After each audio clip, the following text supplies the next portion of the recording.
రాయచోటిలో ప్రభుత్వ ఆస్తుల ధ్వంసం సంచలనంగా మారింది. ప్రజారోగ్య వాహనాలు ధ్వంసం చేయడంపై సర్వత్రా విమర్శలు వ్యక్తమవుతున్నాయి. ఏకంగా మున్సిపల్ ఉద్యోగే 104 వాహనాలు ధ్వంసం చేయడం ఎలా సాధ్యమైంది? దీని వెనుక అధికారుల పాత్ర ఏమైనా ఉందా?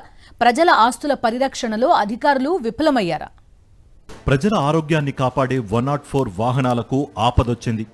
ఏ కారణమూ లేకుండా 104 వాహనాలను ధ్వంసం చేయడం ఆంధ్రప్రదేశ్ వ్యాప్తంగా చర్చనీయాంశమైంది. మంత్రి రాంప్రసాద్ రెడ్డి ఇలాకా అయిన అన్నమయ్య జిల్లా రాయచోటి ప్రభుత్వ ఆసుపత్రి నుంచి 4 104 వాహనాలను డంపింగ్ యార్డుకు తరలించారు.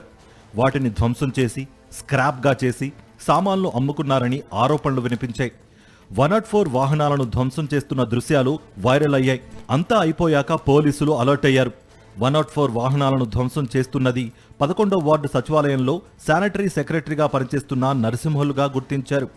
డెప్యుటేషన్పై రాయచోటి మున్సిపాలిటీకి ఏడాది క్రితం వచ్చాడు.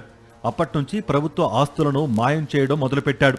104 వాహనాలే కాకుండా మున్సిపాలిటీలకు చెందిన చెత్త సేకరణ ట్రాక్టర్లు, ట్రాలీలు, ఆటోలపై కన్నేశాడు. అంతేకాదు ప్రభుత్వ వాహనాల డీజిల్కు సంబంధించిన దొంగ బిల్లులు సృష్టించి లక్షల రూపాయలు కాజేసినట్లుగా నరసింహులపై ఆరోపణలున్నాయి. అధికార పార్టీ పేరును వాడుకుని నరసింహులు యథేచ్ఛగా దోపిడీకి పాల్పడ్డట్టు తేలింది. 104 వాహనాల ధ్వంసం రాష్ట్రంలోనే సంచలనంగా మారడంతో నిందితుడు నరసింహులను పోలీసులు అరెస్ట్ చేయక తప్పలేదు.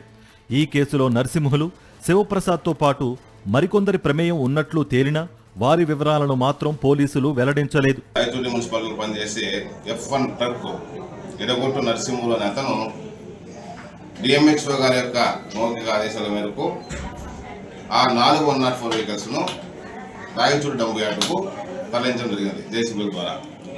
తరలించిన తర్వాత వాటి గురించి ఎవరు పట్టించుకోలేదు. అక్కడ మన డంప్ యార్డుకు ఎలాంటి రక్షణ గొడవలు లేకపోవడం వల్ల ఈ డంప్ యార్డు గొడవ వల్ల కొంతమంది ఎవరైతే గుజరీ వాళ్ళు వచ్చేసి తీసుకొని పోతూ ఉంటారు చిన్న చిన్న వస్తువులు. ఆ విషయాన్ని కూడా సదరు నరసింహుడు డిఎంహెచ్ఓ గారికి కన్సర్న్ అథారిటీకి చెప్తాడు. అయినా కూడా దాన్ని ఎవరు కూడా పట్టించుకోరు. సో ఇతను కూడా తర్వాత ఏమైందంటే ఇతనికి ఈ డంప్ యార్డుకు తరలించేటప్పుడు జేసీబీకి వారికి కొద్దిగా ఖర్చు అయింది అమౌంట్. ఆ ఖర్చును రికవర్ చేసుకునే నిమిత్తం అతను వాళ్ళ స్నేహితుల ద్వారా దాన్ని అమ్మివేసి ఇక్కడ రాయచూరులో అమ్మివేసి తద్వారా 1,50,000 రూపాయలు దాన్ని అతను తీసుకున్నాడు. 104 వాహనాల ధ్వంసం కేసులో అనేక అనుమానాలు వ్యక్తమవుతున్నాయి.